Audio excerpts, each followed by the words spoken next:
there was a debate, budget debate, and for me personally, I was thoroughly excited with what the future prime minister that you see in the black shirt right there and the glasses with the gray beard, Mr. Mark Golden.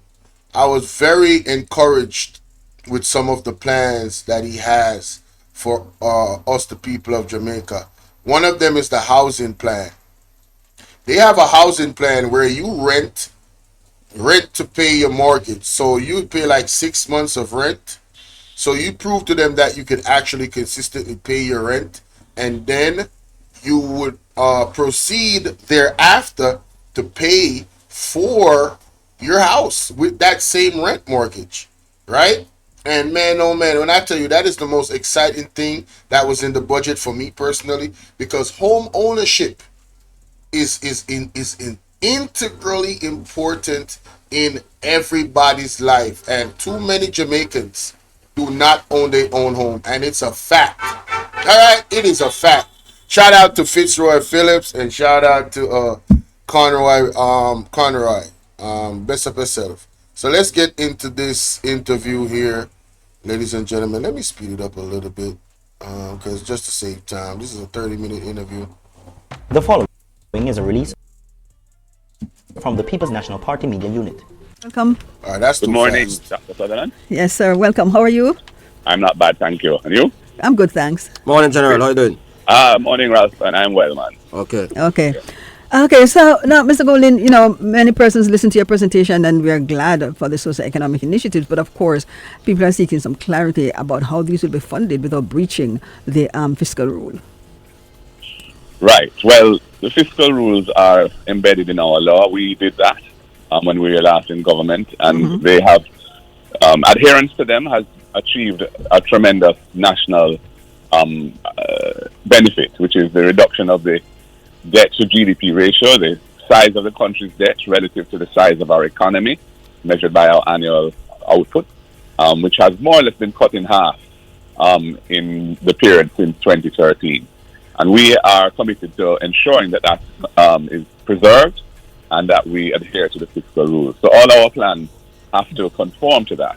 Okay. Now, we are in opposition, and the role of the opposition is to develop our policy ideas. But before you go there, by way of a teaching moment, tell our listeners, why is this 60% debt to GDP important, and which one of the fastest economies in the world have a debt to GDP of 60%?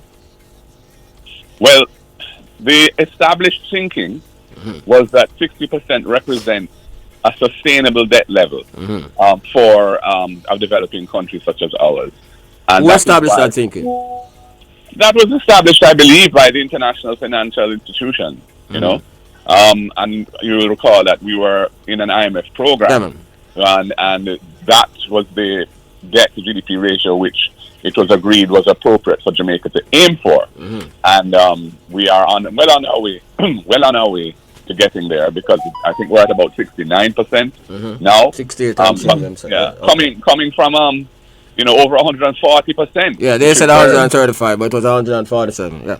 Yeah, I think different rating agencies have a different method of measuring it. So I think they may have been quoting a percentage from one source, but the generally quoted reference is, I think, 147. Yeah, 147.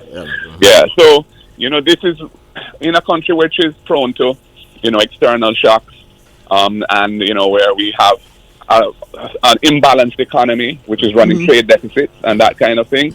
We don't want to have unnecessary buildup of debt to fund, recurrent expenses that are not generating revenue. I mean, we know, but we just wanted to explain to the people by the process of education. Yeah. Yes, and I was just adding a little more to that explanation, because, for example, the UK, the current government there, they have relaxed their fiscal rules a bit. So they're at 100%.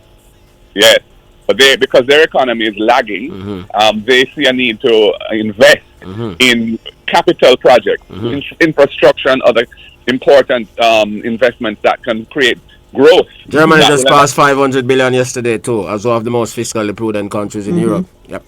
That's right. Germany has also done that, really in reaction to the geopolitical situation, but also because their economy has been in lagging. recession for Yes. 3 years. Yeah. Yeah. So what I'm saying is, the thinking on these matters is not fixed. It evolves Correct. over Right. time, But we believe that where Jamaica is now, we don't see a need to really grow our debt to GDP.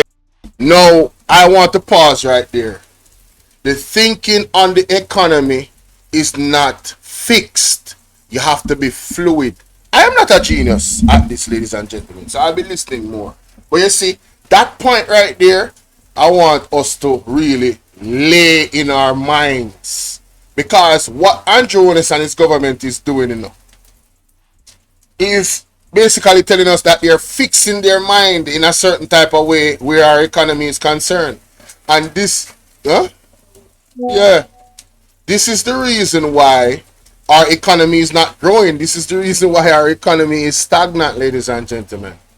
They are not, they are fixed in their ways. And we cannot continue on this path. The economy needs a serious boost of growth. You get me? Because the people of Jamaica have been suffering for too long. They talk about us having a lot of, unemployment is down, but the quality of jobs that the people are employed in cannot sustain their lifestyle. What is the point? What is the point of having 500,000 people working, doing contract works, right? That only give them a 2 and 3 day work week, where they're barely getting their minimum wage, that is already too low and cannot sustain a household or even feed their children or feed themselves. Just paying to go to work alone. Good morning, Esther. Right? Paying to go to work alone every day, depending on where you live and where your job is extremely costly. Not costly, even, I said costly, Lord of mercy. Even if you have a car, you own your own car, it is challenging to even own your own car now because the gas prices are so high and the roads are so bad. By the time you drive from A to B, you have to go fix your front end parts and all of these things. And if you don't fix it, ladies and gentlemen, the police is going to get you because the government is trying to get $1 billion of those types of things. They have a target of $1 billion that they want to earn from tickets. Not my word. These are all in the news and these are all facts. So we are in a topsy-turvy situation. We are in a roller coaster of madness when it comes on to this government of Jamaica right here. It's like everywhere you turn, Makachukyo. But let's continue. Also, because their economy has been In lagging. recession for Yes. 3 years. Yeah. So what I'm saying is, the thinking on these matters is not fixed. It evolves over Right. time, But we believe that where Jamaica is now, we don't see a need to really grow our debt to GDP ratio. Yeah. So the question was, how will we pay for our proposals? And Yes. the point I am making is that we are not, when we make these proposals, we're not constructing this year's budget. This year's budget has been constructed by the government.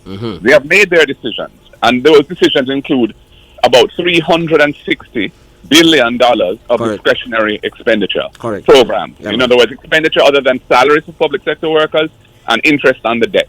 Right. And And for those who believe you are making it up, it is in the fiscal policy paper, which is one of the most important documents tabled by the Minister of Finance.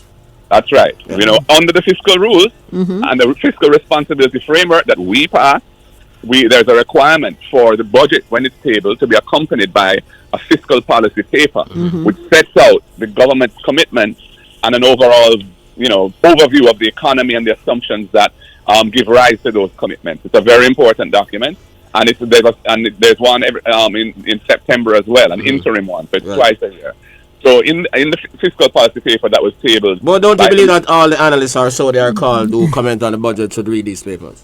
Absolutely. Yeah. Absolutely. I think anybody who's interested in public affairs in Jamaica should read the fiscal policy paper because there's a lot of information in there and it will help to increase people's understanding of the way the economy works. Yeah. And in fact, I think students should read it too. Yes. If students of economics at university and students who are doing any kind of finance-related courses, even at high school. Yes. Because it is a document which has, as I said, a lot to teach us. So we are not constructing this year's budget with our proposals. We are assuming we're inheriting a budget. So, for example, the National Housing Trust extraction of resources. Yes. That money for this current fiscal year has already been taken by the government, and they're projecting to take it again in the coming fiscal year, the 11.4 billion. That's in their budget already. Yes. So when the election is held, which will be some point during the coming fiscal year, that is already a done deal. But the important point to note is that the legislation that they passed. Wait a minute. So I did not know that, and we have to emphasize that. So they have already, I already know about this year, the $11.4 billion from NHT has been taken. And it's so funny when we go back to the clip with Andrew Jones and Dean Jackson Miller interview years ago, when he said he would never do anything like that. Jerry, how you doing?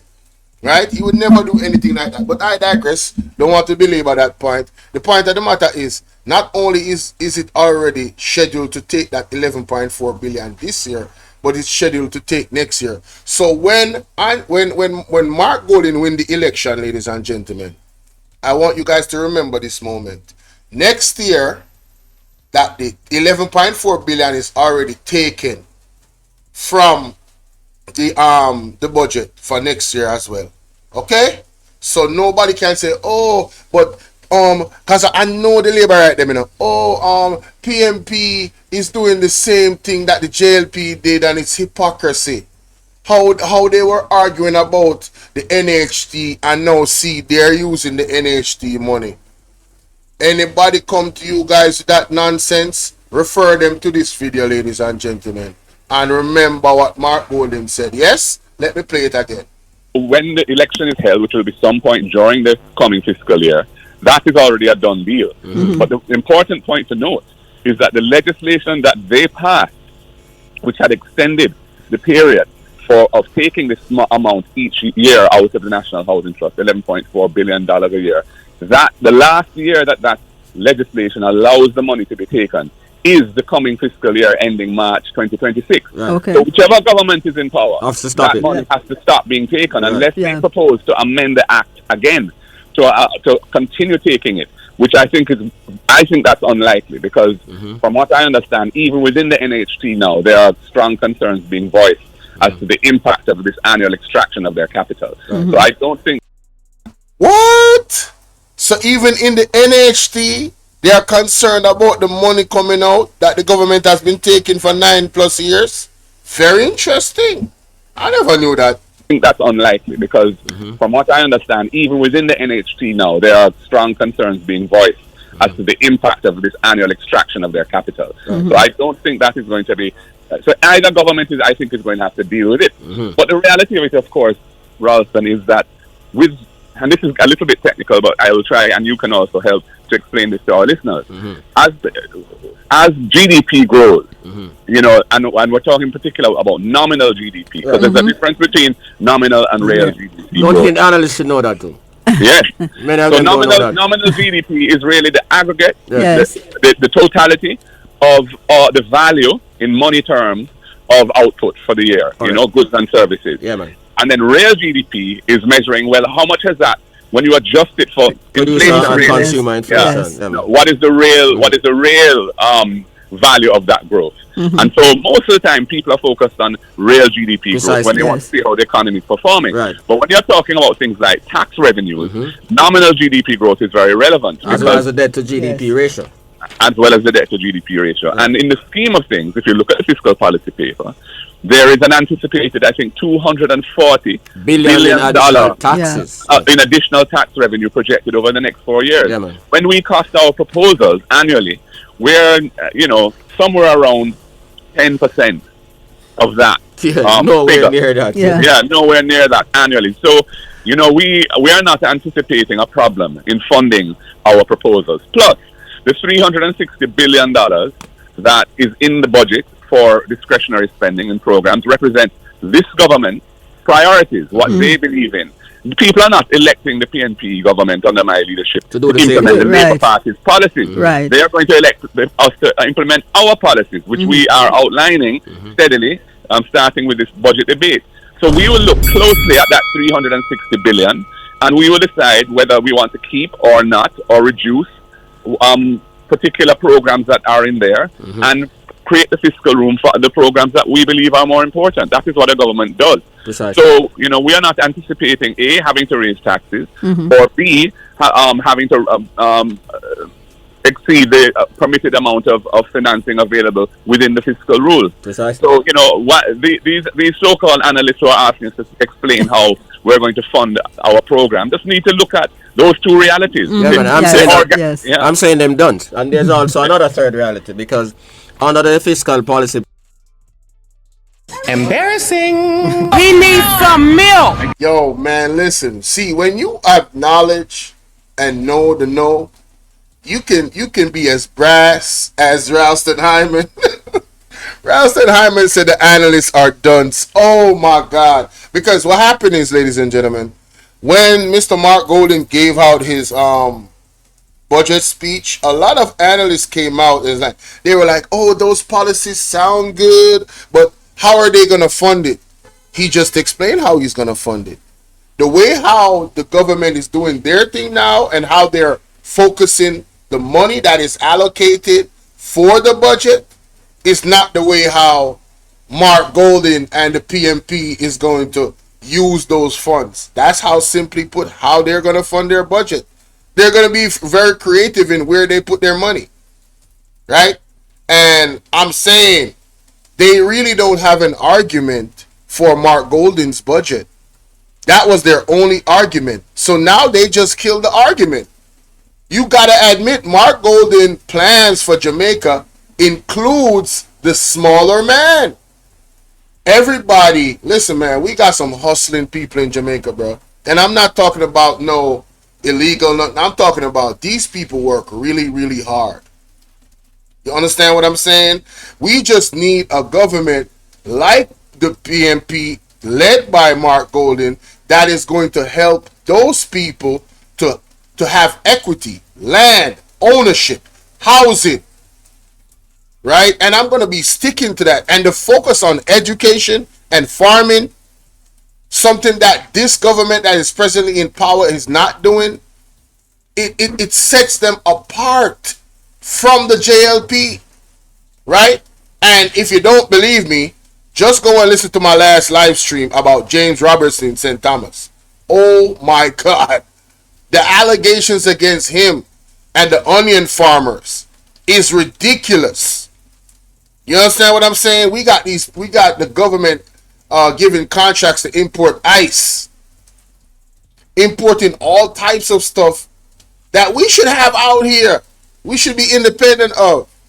It's embarrassing. It really is. It's really embarrassing, man. Paper, it also says that any government can run an average fiscal deficit of 1.3% of GDP over the period in order to still hit the 60% during the prescribed time frame.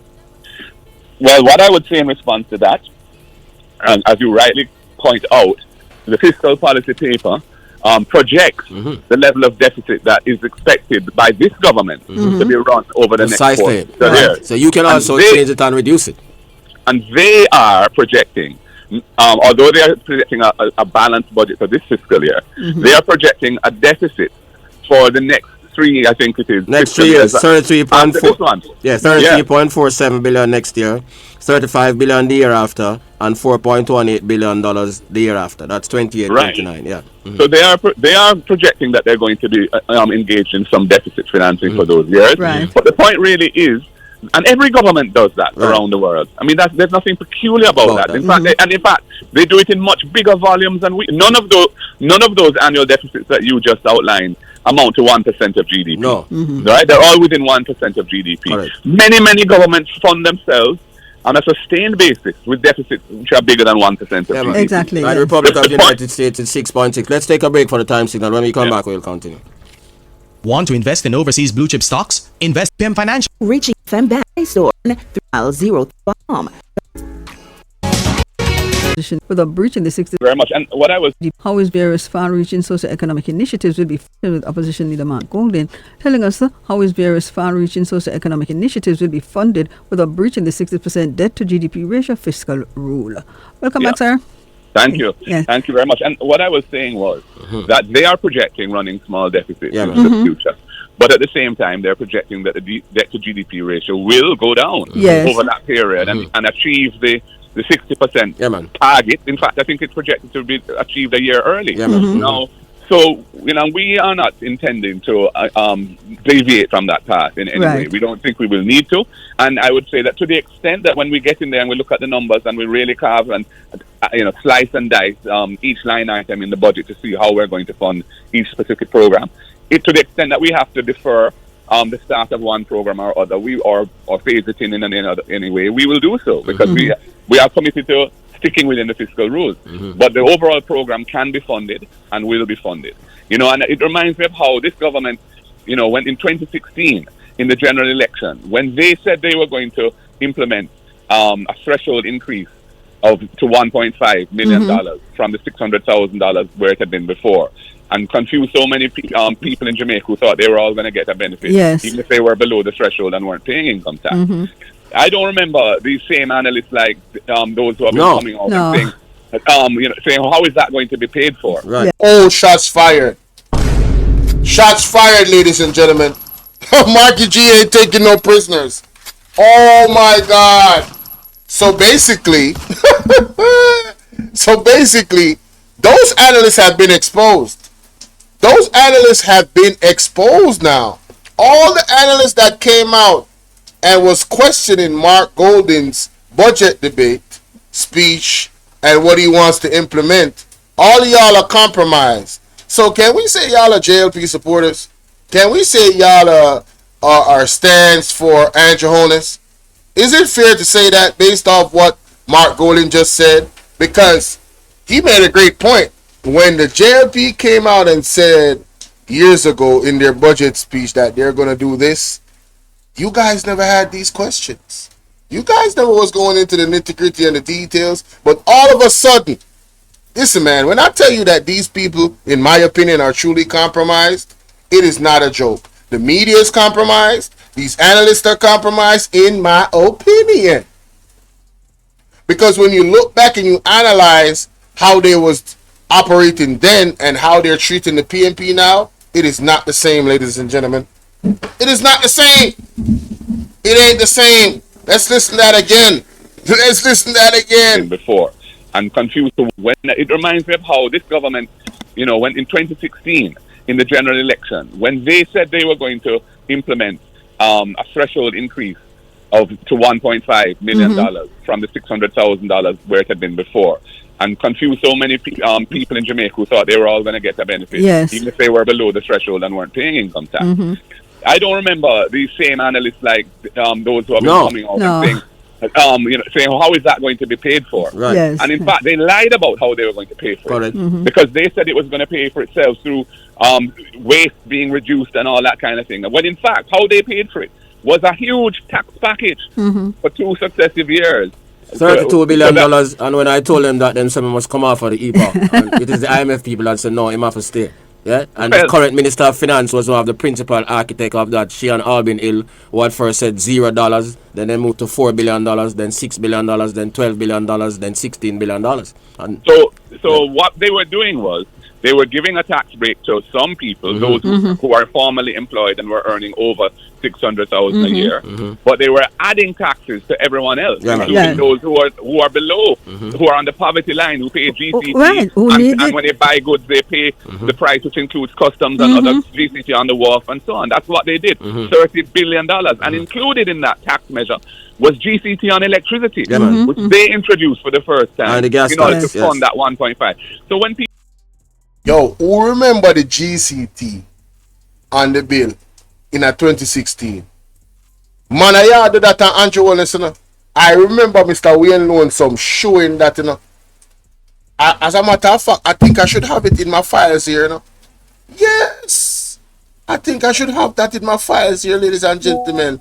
Let me do a quick search while I play the video. Yes, Talk up the things, Marky G. People are saying, we must be so specific about how we're Yes. going to fund our program. Yes. I think it's a very hypocritical double standard that they are trying to deploy, because they never did that with the JLP, with the shenanigans around that proposal back in 2016. I agree with you Yes, 100%. yes. Yeah, man. But I would assure the public that we will stick within the fiscal rules, and that there's $360 billion annually of discretionary expenditure, which represents how the government of the day thinks that those resources should be spent. And we will look at that very carefully and make our choices and ensure that what we're telling the Jamaican people we plan to do, that we will do it. Okay. And we're also going to benefit from what I would call organic growth of tax revenues. Yes. With the growth of GDP year after year of nominal GDP, taxes go up. Taxes are roughly 27% Of GDP, on average. So, Yeah. so on average. So if GDP goes up by 100 billion, tax revenues can be expected to go up by roughly 27 billion. Yep. And they are projecting GDP growth, nominal GDP growth of 700 or 800 billion dollars Yeah, over From 4 years. 3.48 to 4.182. Right. Additional tax revenues next fiscal year 50 billion, the year after 63.99 billion, the year after 60.75 billion, and the year after 71.4 billion. That's 242 billion. Yeah. And no government, we I just want to give it up to God. I want to give it up to God for giving me the skill sets that I have. Ladies and gentlemen, look at your screen.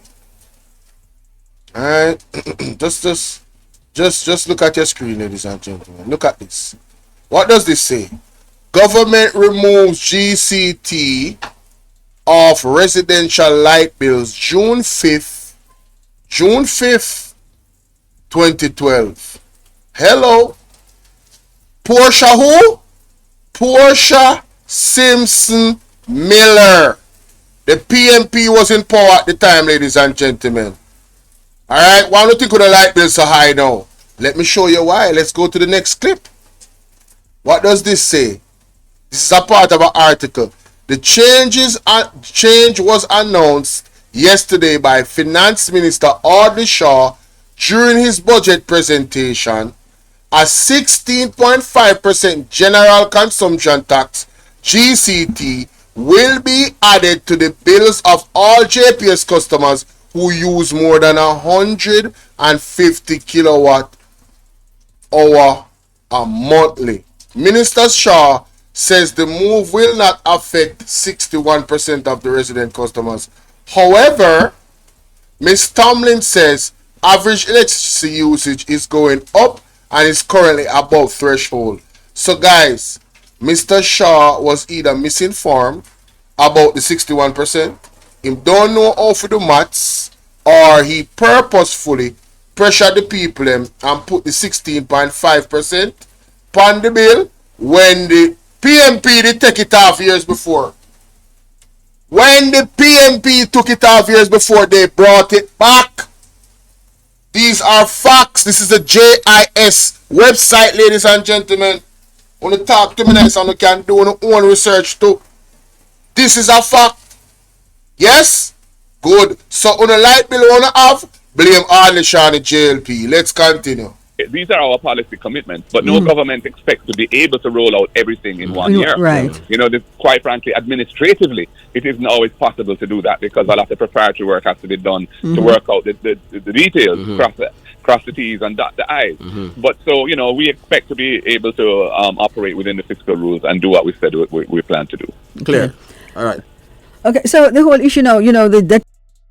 So it's very important. Mark Golden has committed, ladies and gentlemen, to sticking within the fiscal rules that the PMP implemented, by the way. He has no problem with that. So it's assured.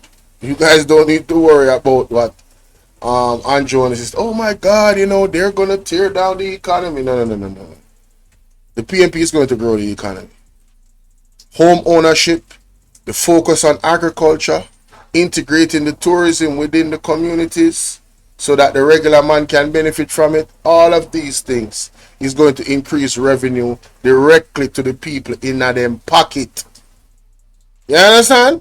And all of this importation and Andrew is now with this thing where he's going to take away the duty of the importation to make it easier. The same thing them do with the ice. But the ice was still expensive. I mean, it doesn't help. Those things don't help us. But the PNP is going to fix it. Trust me. Let's continue. To GDP ratio, one way we can bring this ratio down is really by being more aggressive about growth. So so how do if you are in the government, you are the next government, how you intend to do this? Because we believe that 1% per year for 4 years is really not aggressive enough. We agree.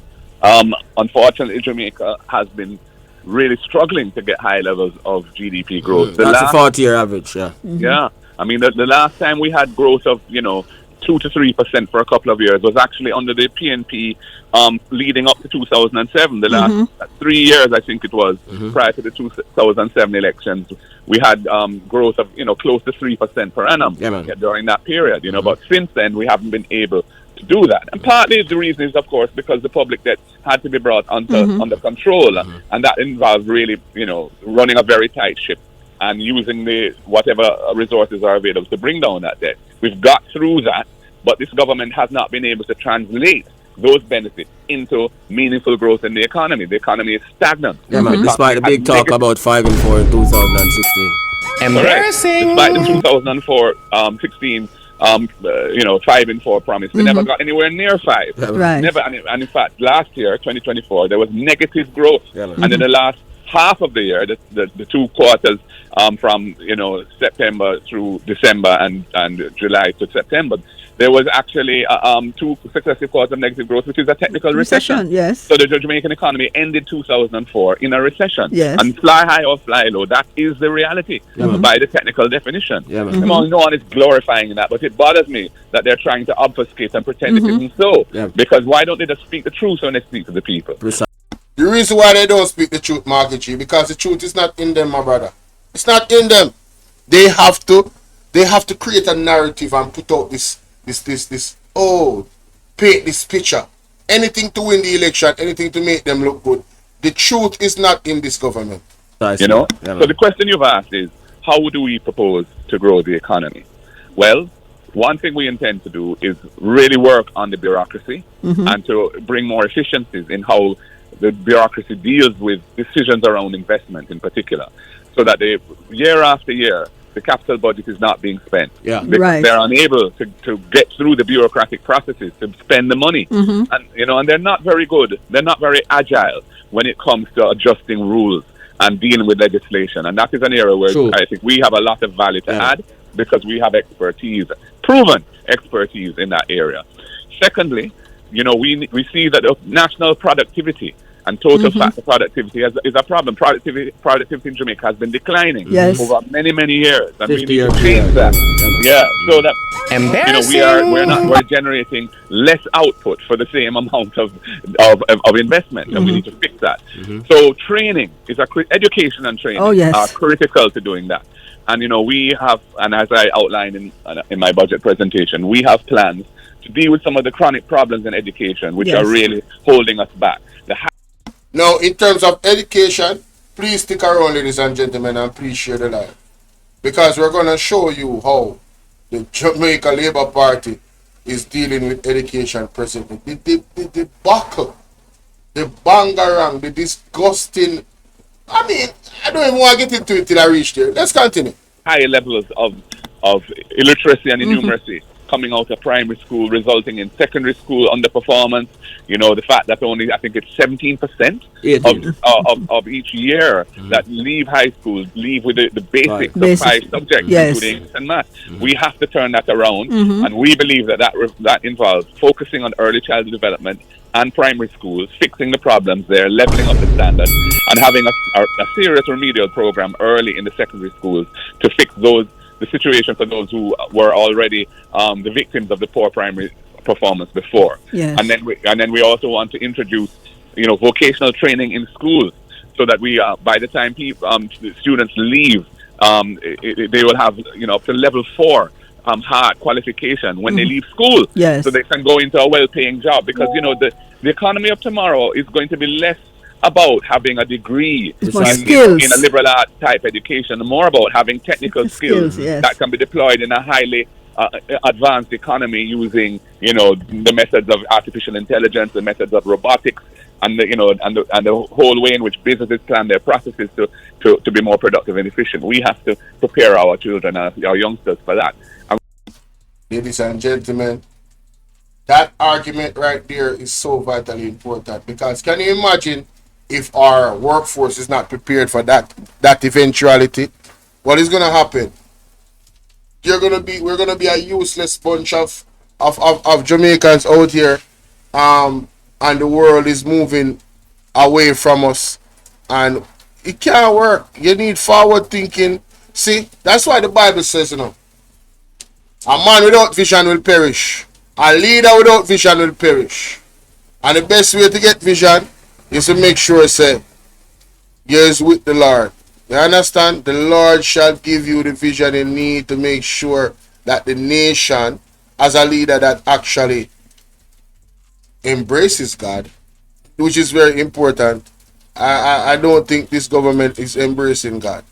I mean, when we look at various examples, I mean, honestly, it's terrible. But let's continue.